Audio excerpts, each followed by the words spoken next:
Hello ਪਿਆਰੇ ਬੱਚਿਓ, ਸਾਰਿਆਂ ਨੂੰ ਸਤਿ ਸ਼੍ਰੀ ਅਕਾਲ। ਜਮਾਤ ਤੀਸਰੀ ਦੇ ਸਮੂਹ ਵਿਦਿਆਰਥੀਆਂ ਦਾ ਸਵਾਗਤ ਹੈ ਤੁਹਾਡੇ ਆਪਣੇ ਚੈਨਲ ਆਈ ਥਿੰਕ ਵਿੱਚ। ਅਸੀਂ ਲੈ ਕੇ ਆਏ ਹਾਂ ਬੇਟਾ ਅੱਜ ਅੰਗਰੇਜ਼ੀ ਵਿਸ਼ੇ ਦਾ ਵੀਡੀਓ, ਜਿਸ ਵਿੱਚ ਅਸੀਂ ਲੈਸਨ ਨੰਬਰ 6 ਲੇਜ਼ੀ ਪਰਮ ਬਾਰੇ ਵਿਸਥਾਰ ਨਾਲ ਗੱਲ ਕਰਾਂਗੇ। ਸਾਰਿਆਂ ਦਾ ਬਹੁਤ ਬਹੁਤ ਸਵਾਗਤ ਹੈ, ਤੁਹਾਡੇ ਮਾਤਾ ਪਿਤਾ, ਮੇਰੇ ਅਧਿਆਪਕ ਸਾਥੀ ਔਰ ਨਾਲ ਹੀ ਤੁਹਾਡੇ ਨਾਲ ਬੈਠੇ ਤੁਹਾਡੇ ਛੋਟੇ ਵੱਡੇ ਭੈਣ ਭਰਾ, ਉਹਨਾਂ ਸਾਰਿਆਂ ਦਾ ਸਵਾਗਤ ਕਰਦੇ ਹਾਂ। ਬੱਚਿਓ, ਸਾਰੇ ਜਾਣਦੇ ਹੋ ਸਕੂਲ ਖੁੱਲ੍ਹ ਚੁੱਕੇ ਨੇ, ਸਾਰੇ ਬੱਚੇ ਸਕੂਲਾਂ 'ਚ ਪਹੁੰਚ ਰਹੇ ਨੇ। ਇਸ ਵੀਡੀਓ ਨੂੰ ਬਣਾਉਣ ਦਾ ਮਕਸਦ ਮੈਂ ਆਪਣੇ ਕੁਛ ਵੀਡੀਓ 'ਚ ਕਲੀਅਰ ਕਰ ਦਿੱਤਾ ਹੈ, ਆਪਣੇ ਇਸ ਤੀਸਰੀ ਜਮਾਤ ਦੇ ਵਿਦਿਆਰਥੀਆਂ ਨੂੰ ਵੀ ਕਲੀਅਰ ਕਰ ਦੇਵਾਂ। ਇਸ ਵੀਡੀਓ ਨੂੰ ਬਣਾਉਣ ਦਾ ਮਕਸਦ ਇਹ ਨਹੀਂ ਹੈ ਕਿ ਤੁਸੀਂ ਘਰ ਵਿੱਚ ਬੈਠ ਕੇ ਪਹਿਲਾਂ ਦੀ ਤਰ੍ਹਾਂ ਵੀਡੀਓ ਦੇਖੋ, ਕੰਮ ਕਰੋ ਅਤੇ ਸਕੂਲ ਨਾ ਆਓ। ਸਕੂਲ ਆਉਣਾ ਜ਼ਰੂਰੀ ਹੈ। ਇਹ ਵੀਡੀਓ ਜਿਹੜੀ ਹੈ ਇਹ ਮਾਤਰ ਦੁਹਰਾਈ ਦੇ ਪਰਪਸ ਨਾਲ ਬਣਾਈ ਗਈ ਹੈ। ਤੁਸੀਂ ਆਪਣੇ ਵਿਸ਼ੇ ਨਾਲ ਸੰਬੰਧਿਤ, ਜਿਸ ਤਰ੍ਹਾਂ ਇਹ ਅੰਗਰੇਜ਼ੀ ਦਾ ਵਿਸ਼ਾ ਹੈ, ਦੀ ਦੁਹਰਾਈ ਇਸ ਵੀਡੀਓ ਨੂੰ ਦੇਖ ਕੇ ਕਰ ਸਕਦੇ ਹੋ। ਸਕੂਲ ਵਿੱਚ ਰਹਿ ਕੇ ਤੁਸੀਂ ਕੰਮ ਕਰੋਗੇ ਔਰ ਨਾਲ ਦੀ ਨਾਲ ਸਿਲੇਬਸ ਜਿਹੜਾ ਹੈ ਉਹ ਤੁਸੀਂ ਘਰ ਵਿੱਚ ਬੈਠ ਕੇ ਵੀ ਕਰੋਗੇ, ਵੀਡੀਓ ਦੇਖ ਕੇ ਦੁਹਰਾਈ ਵੀ ਕਰੋਗੇ। ਲੇਕਿਨ ਇਹ ਨਹੀਂ ਭੁੱਲਣਾ ਕਿ ਤੁਸੀਂ ਵਿਦਿਆਰਥੀ ਹੋ, ਸਕੂਲ ਖੁੱਲ੍ਹ ਚੁੱਕੇ ਨੇ, ਸਕੂਲੋਂ ਛੁੱਟੀ ਨਹੀਂ ਕਰਨੀ। ਅਸੀਂ ਪਹਿਲਾਂ 1 ਸਾਲ ਛੁੱਟੀਆਂ ਕਰ ਚੁੱਕੇ ਹਾਂ। ਆਸ ਕਰਦੇ ਹਾਂ ਕਿ ਤੁਸੀਂ ਸਿਹਤਮੰਦ ਰਹੋਗੇ, ਸੋਸ਼ਲ ਡਿਸਟੈਂਸ ਦੀ ਪਾਲਣਾ ਕਰੋਗੇ, ਹੱਥਾਂ ਨੂੰ ਬਾਰ-ਬਾਰ ਧੋਵੋਗੇ ਅਤੇ ਵਿੱਦਿਆ ਨੂੰ ਲੈ ਕੇ ਜਿਹੜਾ ਸਾਡਾ ਮਿਸ਼ਨ ਹੈ ਕਿ ਅਸੀਂ ਅਵਲ ਦਰਜੇ ਪ੍ਰਾਪਤ ਕਰਨੇ ਨੇ, ਉਹ ਅਸੀਂ ਹਾਸਲ ਕਰਾਂਗੇ।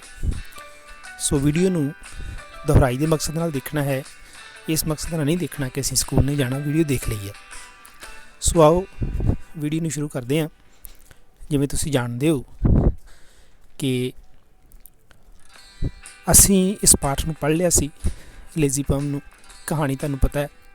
ਅਗਰ ਤੁਸੀਂ ਉਹ ਵੀਡੀਓ ਨਹੀਂ ਦੇਖਿਆ ਜਾਂ ਚਿਰ ਬਾਅਦ ਵੀਡੀਓ ਦੇਖ ਰਹੇ ਹੋ ਤਾਂ ਪਿਛਲਾ ਵੀਡੀਓ ਤੁਸੀਂ ਮੇਰੇ ਚੈਨਲ 'ਤੇ ਜਾ ਕੇ ਦੇਖ ਸਕਦੇ ਹੋ। ਦੇਖਣ ਤੋਂ ਬਾਅਦ ਤੁਸੀਂ ਆਪਣੇ ਆਪ ਹੀ ਤੁਹਾਨੂੰ ਪਤਾ ਲੱਗ ਜਾਏਗਾ ਕਿ ਲੇਜ਼ੀ ਪਰਮ ਦੀ ਕਹਾਣੀ ਕੀ ਹੈ।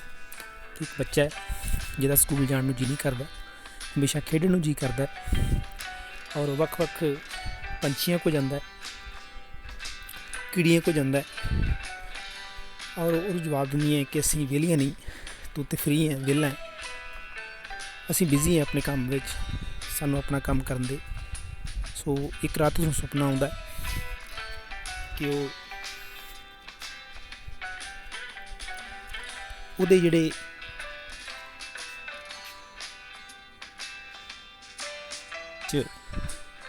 ਕੀੜੇ ਜਿਹੜੇ ਨੇ ਉਹ ਕੁਰਬਲ ਕਰ ਰਹੇ ਨੇ। ਕਹਿੰਦਾ ਭਾਵ ਕਿ ਉਹਨੂੰ ਮਹਿਸੂਸ ਹੋ ਰਿਹਾ ਕਿ ਬਹੁਤ ਸਾਰੇ ਕੀੜੇ ਨੇ, ਲੇਕਿਨ ਉਸਨੂੰ ਸੁਪਨਾ ਆ ਰਿਹਾ ਹੁੰਦਾ। ਸੋ ਇਸ ਤਰ੍ਹਾਂ ਦੀ ਕਹਾਣੀ ਹੈ ਕਿ ਲੇਜ਼ੀ ਪਰਮ ਲੇਜ਼ੀ ਕਿਉਂ ਹੈ, ਸੁਸਤ ਕਿਉਂ ਹੈ। ਨਹੀਂ ਹੋਣਾ ਚਾਹੀਦਾ, ਸਾਨੂੰ ਆਪਣੇ ਕੰਮ ਨਾਲ ਪਿਆਰ ਹੋਣਾ ਚਾਹੀਦਾ, ਆਪਣੀ ਸਫਾਈ ਰੱਖਣੀ ਚਾਹੀਦੀ ਹੈ। ਸੋ ਆਓ ਅੱਜ ਅਸੀਂ ਇਸ ਵਿਸ਼ੇ ਦੇ ਸੰਬੰਧ ਵਿੱਚ ਜਿਹੜਾ ਇਹ ਪਾਠ ਪੜ੍ਹਿਆ ਸੀ ਦ ਲੇਜ਼ੀ ਪਰਮ, ਉਸ ਦੀ ਅੱਜ ਅਸੀਂ ਅਭਿਆਸ ਜਿਹੜੀ ਹੈ ਉਹ ਸ਼ੁਰੂ ਕਰਨੀ ਹੈ। ਸਭ ਤੋਂ ਪਹਿਲਾਂ ਕੁਐਸਚਨ ਆਨਸਰ ਨੇ, ਅੱਜ ਅਸੀਂ ਕੁਐਸਚਨ ਆਨਸਰ ਕਰਾਂਗੇ। ਸੋ ਪਹਿਲਾ ਕੁਐਸਚਨ ਲੈ ਲੈਂਦੇ ਹਾਂ। ਹੂ ਵਾਜ਼ ਅ ਲੇਜ਼ੀ ਬॉय। ਇਹਦਾ ਮਤਲਬ ਪੰਜਾਬੀ ਰੂਪਾਂਤਰਣ ਇਹ ਹੈ ਕਿ ਲੇਜ਼ੀ ਬॉय ਸੁਸਤ ਲੜਕਾ ਕੌਣ ਸੀ। ਸੋ ਆਪਾਂ ਸਾਰੇ ਜਾਣਦੇ ਹਾਂ ਪਰਮ ਜਿਹੜਾ ਸੀ ਉਹ ਇੱਕ ਸੁਸਤ ਲੜਕਾ ਸੀ। ਸੋ ਆਪਾਂ ਇਹਦਾ ਆਨਸਰ ਲਿਖ ਦੇਵਾਂਗੇ, ਪਰਮ ਵਾਜ਼ ਆ ਲੇਜ਼ੀ ਬॉय। ਸੋ ਆਓ ਇਸ ਨੂੰ ਲਿਖਦੇ ਹਾਂ।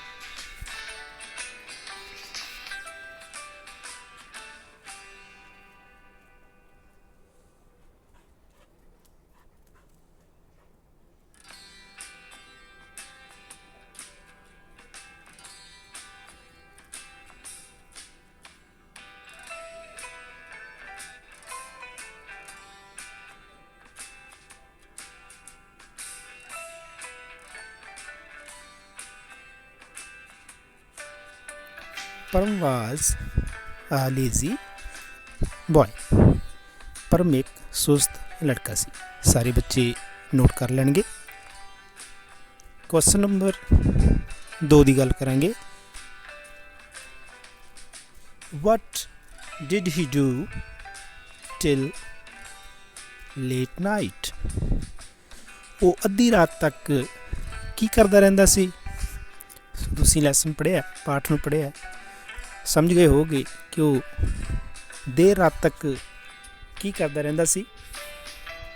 उत्तर देवांगे he used to watch TV and play games on the mobile till late night। थोड़ा जिहा आंसर लंबा है पर अपन दोनों गल्लां लिखनियां पैणगियां कि टीवी भी देखदा सी देर रात तक और अपने मोबाइल ते गेमां भी खेडदा रहिंदा सी। सो इसदा उत्तर लिखदे हैं ही यूज्ड टू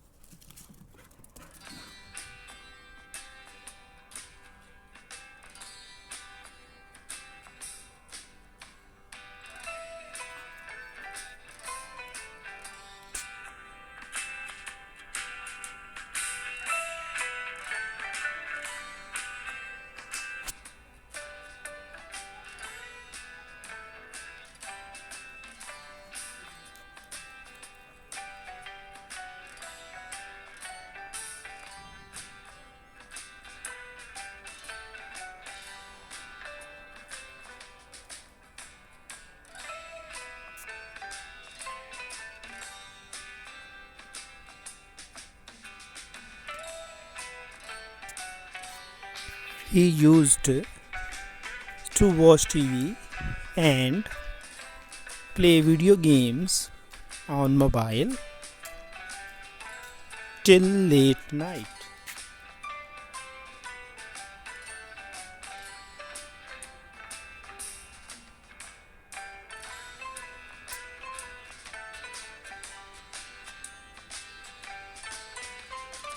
सो दूसरे का उत्तर यही होएगा। मैं फिर बोल रहा he used to watch TV and play video games on mobile till late night। Note कर लो सारे बच्चे। ਅੱਗੇ ਚੱਲਦੇ ਹਾਂ ਪ੍ਰਸ਼ਨ ਨੰਬਰ 3 ਵੱਲ। ਇਸ ਨੂੰ ਤੁਸੀਂ ਪੌਜ਼ ਕਰਕੇ ਵੀ ਆਨਸਰ ਲਿਖ ਸਕਦੇ ਹੋ ਬੱਚੇ। ਆਓ ਅਸੀਂ प्रश्न नंबर 3 ਨੂੰ देखते हैं।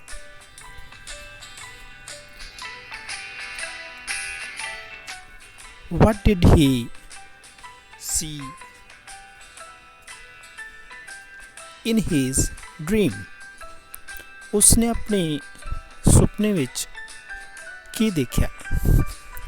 सो मैं जदों वीडियो शुरू की सी ਉਹਦੇ ਵਿੱਚ ਤੁਹਾਨੂੰ ਦੱਸਿਆ ਸੀ कि लेजी परम ਨੂੰ सुस्त परम ਨੂੰ जो ਰਾਤ ਨੂੰ ਜੋ ਸੁੱਤਾ ਸੀ ਉਸ ਨੂੰ ਸੁਪਨਾ ਆਇਆ ਸੀ ਕਿ ਉਸ ਦੇ ਕੰਨਾਂ ਦੇ ਵਿੱਚ ਬਹੁਤ ਸਾਰੇ ਜਿਹੜੇ ਕੀੜੇ ਨੇ ਉਹ ਪੈ ਗਏ ਨੇ ਔਰ ਉਹ ਕੀੜੇ ਇੰਨੇ ਜ਼ਿਆਦਾ ਹੋ ਗਏ ਹੈ ਕਿ ਸਾਰੇ ਉਸ ਦੇ ਮੂੰਹ ਵੱਲ ਜਿਹੜੇ ਹੈ ਉਹ ਆ ਰਹੇ ਹੈ।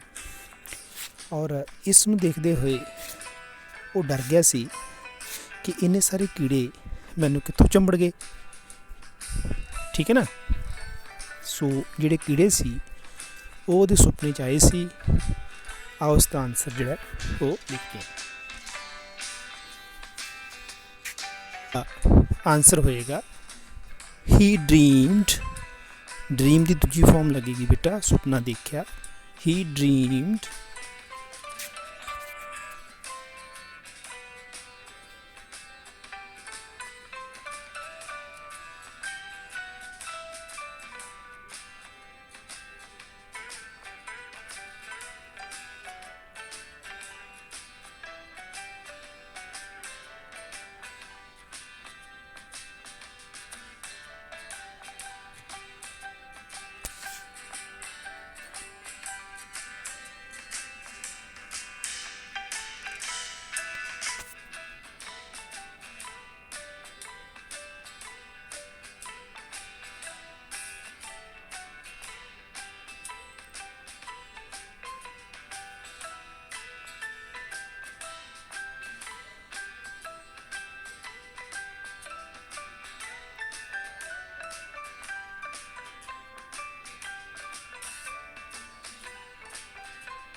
ਹੀ ਡ੍ਰੀਮਡ ਸਮ ਵਾਰਮਸ ਕੀੜੇ ਹੁੰਦੇ ਬੇਟਾ, ਤੁਸੀਂ ਆਪਣੀ ਬੁੱਕ ਵਿੱਚੋਂ ਵੀ ਦੇਖ ਸਕਦੇ ਹੋ। He dreamed some worms coming out of his ears and teeth. ਉਸ ਨੂੰ ਸੁਪਨਾ ਆਇਆ ਸੀ ਕਿ ਕੁਛ ਕੀੜੇ ਜਿਹੜੇ ਨੇ ਉਸਦੇ ਕੰਨਾਂ ਅਤੇ ਦੰਦਾਂ ਵਿੱਚੋਂ ਨਿਕਲ ਰਹੇ ਨੇ। ਹੁਣ ਬੱਚਿਓ ਦੱਸੋ, ਇਹ ਸੁਪਨਾ ਉਸ ਨੂੰ ਕਿਉਂ ਆਇਆ ਸੀ ਭਲਾ? ਇਸ ਕਰਕੇ ਆਇਆ ਸੀ ਕਿਉਂਕਿ ਆਪਣੀ ਸਫਾਈ ਨਹੀਂ ਸੀ ਰੱਖਦਾ, ਦੰਦ ਸਾਫ਼ ਨਹੀਂ ਸੀ ਕਰਦਾ, ਕੰਨਾਂ ਨੂੰ ਸਾਫ਼ ਨਹੀਂ ਸੀ ਕਰਦਾ ਨਹਾਉਣ ਲੱਗਿਆ, ਅੰਦਰੋਂ ਬਾਹਰੋਂ ਕੱਪੜੇ ਨਾਲ ਵੀ ਸਾਫ਼ ਨਹੀਂ ਸੀ ਕਰਦਾ, ਦੰਦ ਤਾਂ ਬਿਲਕੁਲ ਹੀ ਸਾਫ਼ ਨਹੀਂ ਸੀ ਕਰਦਾ। ਸੋ ਇਹ ਸਾਰਾ ਕੁਛ ਉਹਦੇ ਸੁਪਨੇ ਵਿੱਚ ਹਕੀਕਤ ਬਣ ਕੇ ਆ ਗਿਆ, ਸੱਚ ਬਣ ਕੇ ਆ ਗਿਆ ਕਿ ਵਾਕਈ ਸ਼ਾਇਦ ਉਸਦੇ ਕੀੜੇ ਜਿਹੜੇ ਨੇ ਦੰਦਾਂ ਅਤੇ ਕੰਨਾਂ ਵਿੱਚ ਪੈ ਗਏ ਨੇ। ਸੋ ਉਹ ਬਹੁਤ ਡਰ ਗਿਆ ਔਰ ਅੱਗੇ ਤੋਂ ਉਸਨੇ ਵਾਅਦਾ ਕੀਤਾ ਕਿ ਉਹ ਸਕੂਲ ਤਾਂ ਜਾਏਗਾ ਹੀ ਟਾਈਮ ਨਾਲ ਦੀ ਨਾਲ ਆਪਣੇ ਕੰਨਾਂ, ਦੰਦਾਂ ਅਤੇ ਸਰੀਰ ਦੀ ਸਫਾਈ ਵੀ ਜ਼ਰੂਰ ਕਰੇਗਾ। ਸੋ ਬੇਟਾ, ਇਹ ਸੀ ਤੁਹਾਡੇ ਕੁਐਸਚਨ ਆਨਸਰ ਪਾਠ ਲੇਜ਼ੀ ਪਰਮ ਜਿਹੜਾ ਤੁਸੀਂ ਪੜ੍ਹਿਆ ਸੀ। ਆਈ ਹੋਪ ਕਿ ਸਾਰੇ ਬੱਚਿਆਂ ਨੂੰ ਜਿਹੜਾ ਹੈ ਇਹ ਵੀਡੀਓ ਅੱਛਾ ਲੱਗਾ ਹੋਵੇਗਾ। ਕੁਐਸਚਨ ਆਨਸਰ ਤੁਸੀਂ ਕੀਤੇ ਹੋਣਗੇ। ਸਾਰਿਆਂ ਦਾ ਮੈਂ ਧੰਨਵਾਦ ਕਰਦਾ ਹਾਂ, ਤੁਹਾਡੇ ਵੱਡੇ ਛੋਟੇ ਭੈਣ ਭਰਾਵਾਂ ਦਾ, ਮਾਤਾ ਪਿਤਾ ਅਤੇ ਮੇਰੇ ਅਧਿਆਪਕ ਸਾਥੀਆਂ ਦਾ, ਜਿਨ੍ਹਾਂ ਨੇ ਵੀਡੀਓ ਤੁਹਾਨੂੰ ਦਿੱਤੀ ਹੈ, ਤੁਸੀਂ ਦੇਖ ਰਹੇ ਹੋ। ਔਰ ਮੈਂ ਫਿਰ ਤੋਂ ਬੇਟਾ ਰਿਪੀਟ ਕਰ ਦੇਵਾਂ ਕਿ ਵੀਡੀਓ ਦੁਹਰਾਈ ਪਰਪਸ ਲਈ ਹੈ। ਪਹਿਲਾਂ ਦੀ ਤਰ੍ਹਾਂ ਸਿਰਫ ਵੀਡੀਓ 'ਤੇ ਡਿਪੈਂਡੈਂਟ ਨਹੀਂ ਰਹਿਣਾ, ਲਗਾਤਾਰ ਸਕੂਲ ਆਉਣਾ ਹੈ। ਕਿਉਂਕਿ ਸਕੂਲ 1 ਤਰੀਕ ਤੋਂ ਜਿਹੜੇ ਨੇ ਉਹ ਓਪਨ ਨੇ ਔਰ ਤੀਸਰੀ ਜਮਾਤ ਵੀ ਆਵੇਗੀ, ਦੂਸਰੀ ਵੀ ਆਵੇਗੀ, ਪਹਿਲੀ ਵੀ ਆਵੇਗੀ, ਚੌਥੀ ਪੰਜਵੀਂ ਜਿਹੜੀ ਆਲਰੇਡੀ ਆ ਰਹੀ ਹੈ। ਸੋ ਵੀਡੀਓ ਨੂੰ ਦੁਹਰਾਈ ਦੇ ਤੌਰ 'ਤੇ ਲੈ ਕੇ ਕੰਮ ਪੂਰਾ ਕਰੋ ਔਰ ਸਕੂਲ ਆਓ। ਇਹਨਾਂ ਗੱਲਾਂ ਦੇ ਨਾਲ ਹੀ ਸਾਰਿਆਂ ਦਾ ਬਹੁਤ ਬਹੁਤ ਧੰਨਵਾਦ। ਸਾਰਿਆਂ ਨੂੰ ਸਤਿ ਸ਼੍ਰੀ ਅਕਾਲ।